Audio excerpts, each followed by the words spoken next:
Evangelho, sábado da primeira semana do tempo comum. O Senhor esteja convosco, Ele está no meio de nós. Proclamação do Evangelho de Jesus Cristo segundo São Marcos. Glória a vós, Senhor. Naquele tempo Jesus saiu de novo para a beira do mar. Toda a multidão ia ao seu encontro e Jesus os ensinava.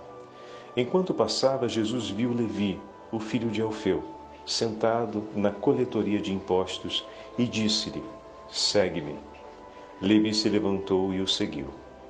E aconteceu que, estando à mesa na casa de Levi, muitos cobradores de impostos e pecadores também estavam à mesa com Jesus e seus discípulos. Com efeito, eram muitos os que o seguiam. Alguns doutores da lei, que eram fariseus, viram que Jesus estava comendo com pecadores e cobradores de impostos. Então eles perguntaram aos discípulos: Por que ele come com os cobradores de impostos e pecadores? Tendo ouvido, Jesus respondeu-lhes: Não são as pessoas sadias que precisam de médico, mas os doentes. Eu não vim para chamar os justos, mas sim os pecadores. Palavra da salvação. Glória a vós, Senhor. Sábado da primeira semana do tempo comum, em nome do Pai, do Filho e do Espírito Santo. Amém. Queridos irmãos e irmãs, estamos concluindo a primeira semana do tempo comum com a continuação da leitura do Evangelho de São Marcos. Estamos, para dizer a verdade, na segunda parte do segundo capítulo. E olha que beleza, que grande graça a liturgia nos oferece. Estamos concluindo a primeira semana, a semana da apresentação do itinerário do ano litúrgico, com essa palavra de Jesus dita a Mateus: segue-me. E Mateus que responde com um gesto, já vimos que em Marcos é muito significativo isso, diz o evangelista: ele se levantou e o seguiu. Mateus segue o Senhor que o chama para conhecer aquele que veio para curar os que estão enfermos. Como é bom, meus irmãos e minhas irmãs, sabermos, e por meio do grande ato de amor e de generosidade de Mateus, por meio do gesto de gratidão pela presença do Senhor na sua vida, pelo olhar do Senhor por ele, pela palavra do Senhor separada para ele e acolhida por ele em seu coração, Mateus abre as portas de sua casa e recebe seus amigos e convidados que vêm para celebrar com ele a sua alegria. Aqui estão se juntando várias imagens que vimos ao longo dessa semana, vocês estão percebendo? Temos a imagem da casa que mais uma vez se abre.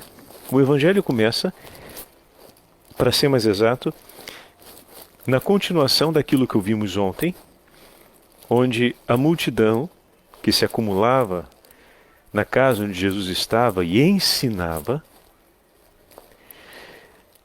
essa multidão se admira, nunca vimos coisa igual. No momento seguinte do texto, nós ouvimos que Jesus retornou, ou melhor, ele saiu da casa e volta para a beira do mar.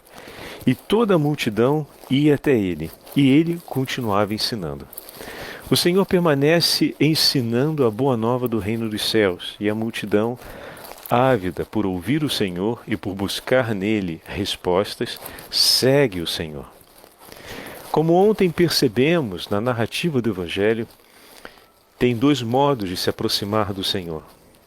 Aqueles que vão para ouvi-lo, na imagem belíssima dos 4 amigos que abrem o teto e descem o seu amigo e apresentam para Jesus aquilo que eles trazem no coração. Eles não pedem uma palavra ao Senhor. Eles não abrem mão de chegar até o Senhor para ouvi-lo e para apresentar a Ele o que está no seu coração. E no coração deles estava o desejo pelo bem de seu companheiro enfermo.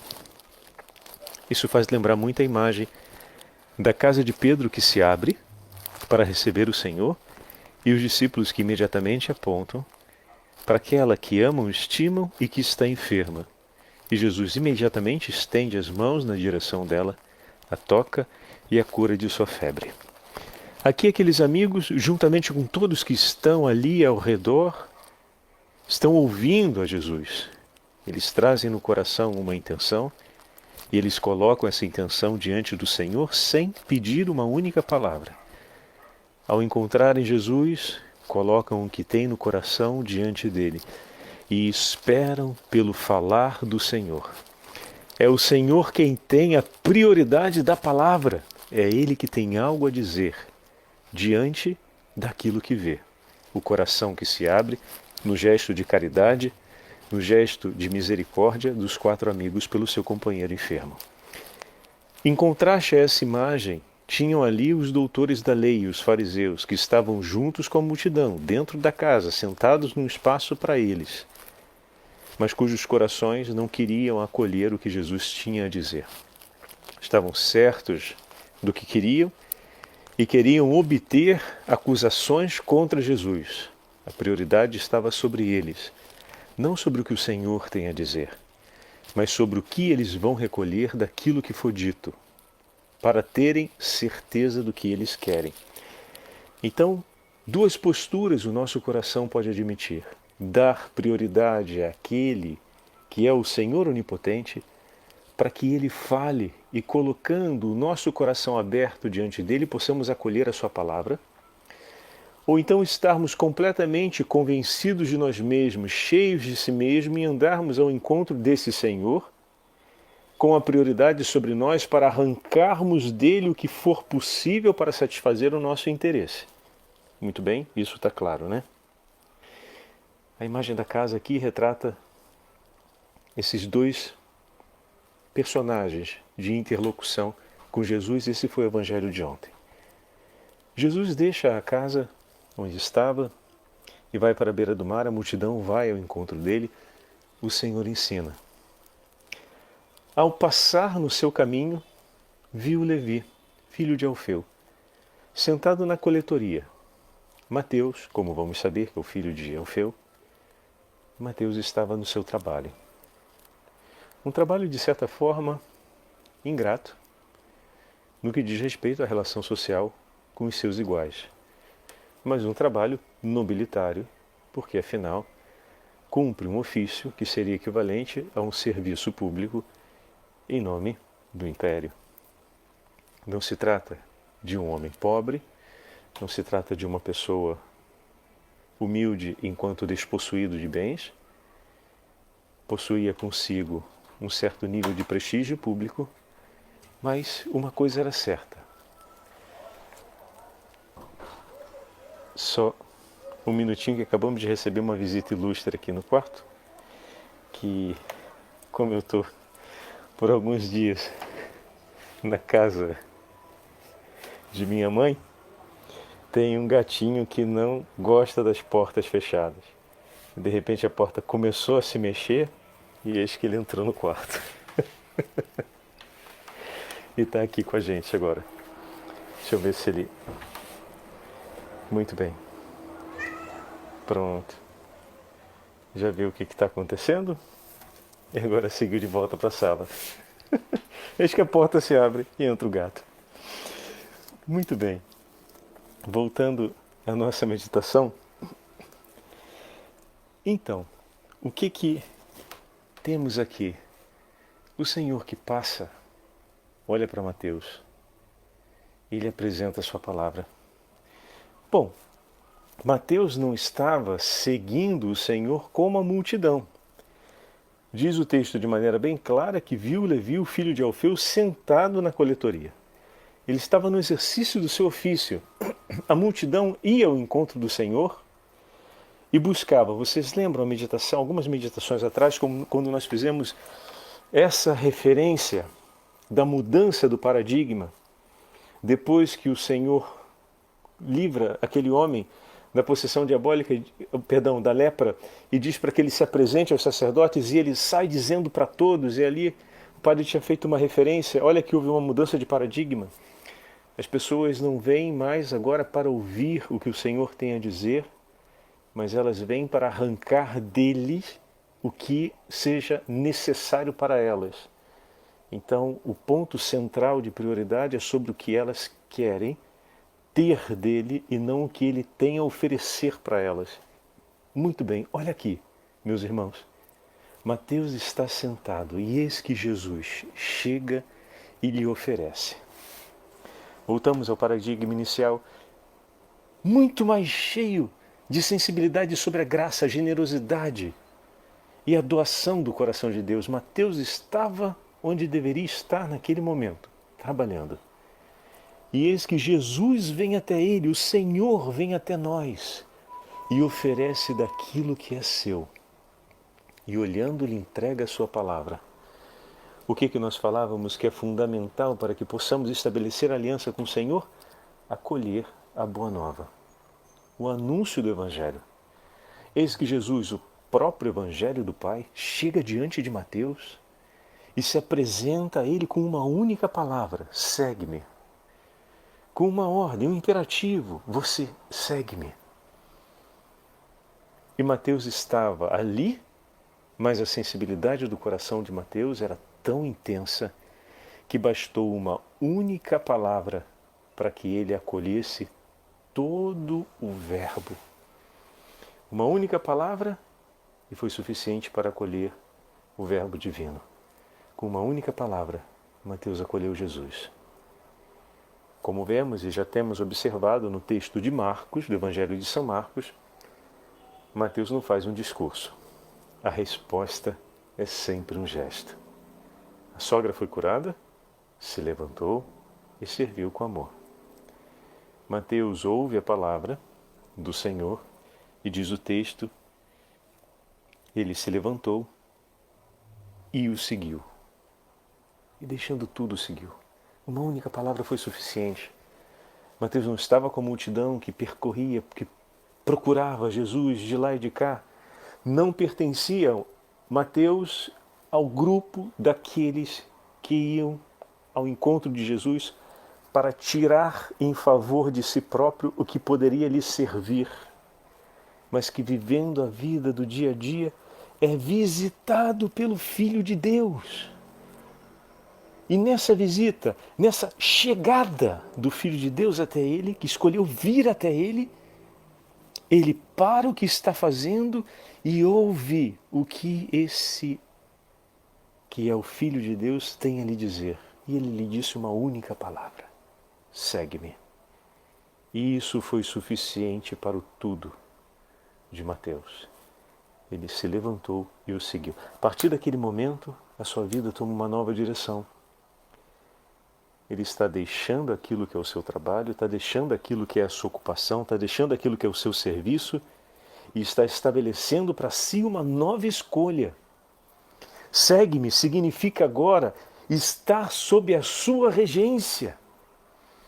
Ele vive no exercício da sua função a regência do imperador de Roma. Cumpre os deveres de César Augusto em relação ao seu povo, em relação à relação que existe do império com o seu povo. E é fundamental que aconteça bem, porque disso depende, dentre outras coisas, o equilíbrio militar daquela região. E Mateus, naquele momento, recebe do Senhor Onipotente, Rei dos Reis, uma única palavra e tudo deixa para segui-lo. E deixando de seguir as instruções de César Augusto, agora seguirá as instruções de nosso Senhor Jesus Cristo, Filho do Deus vivo. Levantando-o, seguiu. A continuação do texto, meus irmãos, é de uma delicadeza enorme. Vejam, Mateus, com imediatez, se levanta e segue. Prontamente, aquele elemento que já vimos no chamado dos outros discípulos, prontamente, imediatamente, tac, pac, foi. O momento seguinte do texto, estamos agora vendo mais um gesto. Então são dois gestos que Marcos marca para nós em relação a Mateus. E esse segundo gesto também se aproxima muito à imagem da sogra de Pedro. Olha que interessante.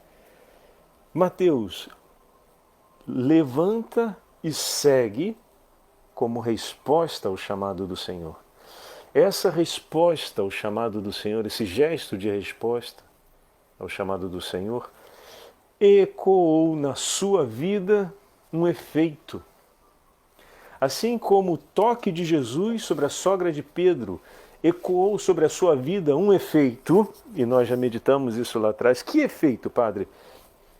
Tirá-la da paralisia, da febre, para voltar ao serviço da caridade, e o efeito, o eco desse efeito foi uma caridade que não se limitava a Jesus e aos membros da casa, mas que se expandia a todos aqueles que vinham encontrar Jesus na casa, porque afinal Jesus ficou ali recebendo uma legião de pessoas. Como o padre comentou lá atrás, não se tratava de tratar bem a Jesus e tratar mal a todo mundo que estava chegando ali, porque como posso dizer que te amo, se não ama aqueles que você recebe, aqueles que você ama? Então, se desdobra em um gesto de generosidade enorme aquela caridade. O eco da experiência da cura do Senhor é um eco de profunda gratidão, mas sobretudo um eco de sintônica caridade. E a beleza é que Mateus chama Jesus para a sua casa. Olha o Senhor mais uma vez entrando numa casa aí. Como ele entra e sai de casa, né? Nesses 2 primeiros capítulos do Evangelho de Marcos. Rapaz, é um entra e sai danado. Pois é, agora na casa de Mateus. O que Jesus faz na casa de Mateus? Por que ele vem à casa de Mateus? Acontece que, estando à mesa em casa de Levi, muitos publicanos e pecadores também estavam com Jesus e os seus discípulos, pois eram muitos os que o seguiam. Mateus abre as portas da sua casa para receber aquele que mudou a sua vida e chama todos os seus companheiros e próximos para tomarem parte na alegria dessa mudança. Vocês estão percebendo nisso?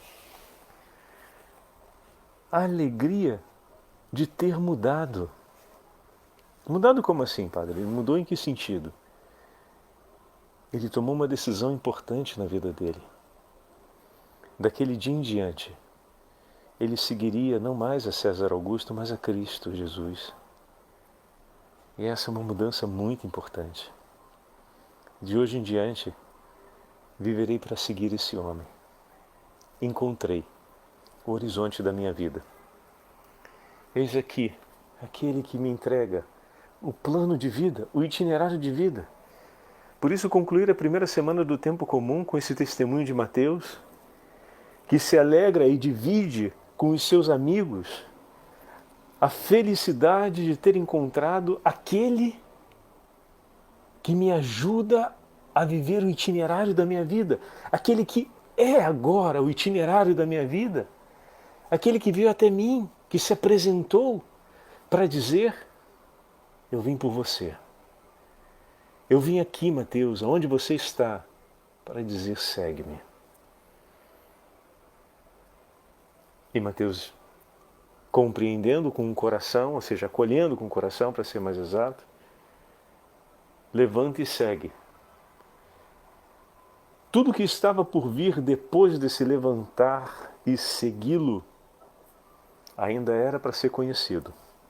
Mas uma coisa era certa: esse levantar já era suficiente para encher o seu coração de alegria e de uma certeza tão pacífica e que lhe trazia tanta serenidade que não era suficiente um único coração para dividi-la, o seu. E então ele chama todos os seus amigos e todos aqueles que participam do seu convívio, porque a alegria que ele estava sentindo era tão grande que poderia preencher o coração dele e também tantos outros corações.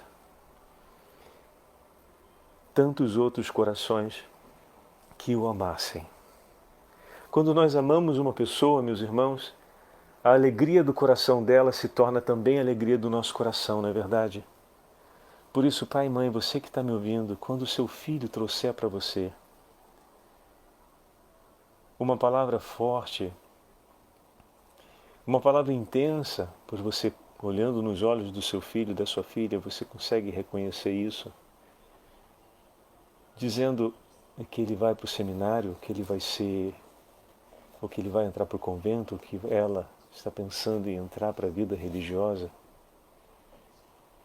ou então que está pensando em se casar e que já há um bom tempo de relacionamento com aquela pessoa começa a sentir que o coração se orienta a um desejo de estabelecer, se orienta na direção de estabelecer um laço vigoroso. Antes de dar os conselhos que seguramente serão úteis e muito importantes e merecem ser divididos e ensinados, antes de mais nada, coloca o teu coração do lado do teu filho e da tua filha, para que ele também se encha de alegria. Porque se a alegria do coração dele ou dela for realmente grande e plena, terá o suficiente para encher o teu coração também de alegria. Antes de fazer os discursos, que vão ser importantes, pois a sua sabedoria vale muito, pai. A sua sabedoria vale muito, mãe. A sua intuição vale muito. Elas gozam da excelência do cuidado de Deus. Não sei o quanto possa ser refinada ao longo do tempo sobre o seu exercício interior de discernimento, mas que ela goza de um grande prestígio aos olhos de Deus, sim, goza, e merece ser ouvida, e merece ser falada, merece ser acolhida. Mas antes disso tudo, o primeiro momento é de colocar o teu coração aberto do lado do teu filho e da tua filha que diz, para fazer esse primeiro passo de discernimento, e aqui é um discernimento amoroso que merece ser feito. Se o que o teu filho e tua filha está te comunicando é uma alegria que preenche o coração deles de forma intensa e única, vai sobrar o suficiente para que o teu coração também se encha de alegria junto com o dele. Não tenha medo de viver essa experiência. Porque depois vocês vão ter o tempo necessário para poder partilhar os ensinamentos e construir a partir desses ensinamentos. Mas ali, naquela hora, é hora de unir os vossos corações e partilharem essa alegria. Veja, o texto de hoje nos mostra que no meio daqueles que ali estavam, os escribas e os fariseus, vendo que Jesus comia com os pecadores e os publicanos, diziam aos discípulos dele: que é isso? Ele come com os publicanos e pecadores? Muito bem. Eis que aparecem esses interlocutores ali na cena, digamos que invadem uma intimidade, porque os fariseus e escribas evitavam a companhia dos publicanos. E aquilo que Jesus sofrera na casa entupida de pessoas, onde o teto se abriu, mas o que ele sofria ali, padre? A mesma experiência que Mateus está passando, ter perto de si alguém que não ama, que não tem interesse em ouvi-lo porque lhe dá a prioridade do falar, mas tem o interesse de ver e ouvir o que está acontecendo para ter a certeza suficiente para acusar. Muito bem. Olha que delicado. Nisso Mateus está unido ao Senhor e nem se dá conta que está passando o mesmo. E o que o Senhor vai ensinar para a gente lá na frente ao educar os seus discípulos? Não é um discípulo maior do que o mestre. Se odiarem a vocês, foi a mim que odiaram primeiro. Não pagueis o mal com o mal. Mas quando vos perseguirem, orai por aqueles que vos perseguem. Perdoai aqueles que vos caluniam. E ali naquele momento temos então Mateus que está passando a mesma situação que Jesus passou um dia atrás, digamos assim, fazendo uma cronologia. rápida dos eventos na narrativa do texto que Jesus tinha passado ontem. Mateus estava vivendo ali. E Jesus vivendo com ele, porque afinal julgavam a Jesus. E julgando a Jesus, julgavam também a todos eles. Assim como Jesus não merece crédito por estar perto dos pecadores, tão poucos pecadores merecem crédito diante de Deus por serem quem são. Como é duro. Mas infelizmente ainda existe muitos de nossos irmãos e irmãs que são chamados por Deus também à salvação e que precisam acolher o anúncio do reino dos céus, que não só não acolhem, mas hostilizam o Senhor da glória. Bom, ali naquele momento, ao ouvir isso, diz o texto, versículo 17, ouvindo isso, Jesus lhes disse. Bom, a gente pensaria pelo nosso caráter e talvez pela impetuosidade do nosso espírito, de dizer já poucas e boas e começar já dizendo, mas o que vocês estão fazendo aqui? Quer fazer o favor de ir embora? Ou coisa desse tipo, ou coisa ainda pior, né? Cada um sabe o quanto de irascibilidade, o quanto de cólera pode ter dentro de si numa hora como essa. Entretanto, vocês repararam, meus irmãos, como é que Jesus agiu? Como é que de uma situação difícil, o Senhor fez um anúncio maravilhoso acontecer? Ele come com os publicanos e pecadores. Ouvindo isso, Jesus lhes disse, não são os que têm saúde que precisam de médico, mas os doentes. Jesus não diz, não, peraí, mas eles não são pecadores, quem vocês pensam que é? Vocês pecam igualmente. Não são os que têm saúde, mas os doentes que precisam do Senhor. Se os pecadores são doentes por conta de seus pecados, os publicanos por conta de seus pecados que estão sendo publicamente acusados pelos outros, os outros por conta da sua presunção, do seu orgulho, da sua vaidade, da soberba que trazem no coração, também são profundamente doentes. E o Senhor não veio para um ou para outros. O Senhor não veio fazer partidarismo. O Senhor não veio fazer acepção de pessoas. Ele não veio para separar. Ele veio como médico para cuidar de todos aqueles que estão doentes. Aqueles que publicamente fazem conhecer a sua doença e aqueles que traz a doença ocultamente, seja para um, seja para outros. O Senhor veio para curar a todos. E aqui a gente volta à maravilha do teto que se abre e do leito que desce do paralítico. Como assim, padre?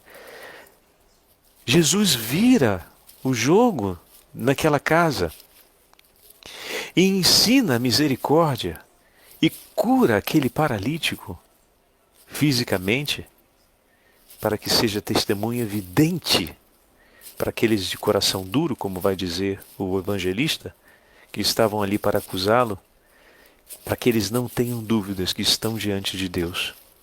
Eram mestres da lei, sabiam que só Deus poderia perdoar os pecados, assim como só Deus poderia também curar um paralítico. Só a Ele cabia tamanha autoridade e poder.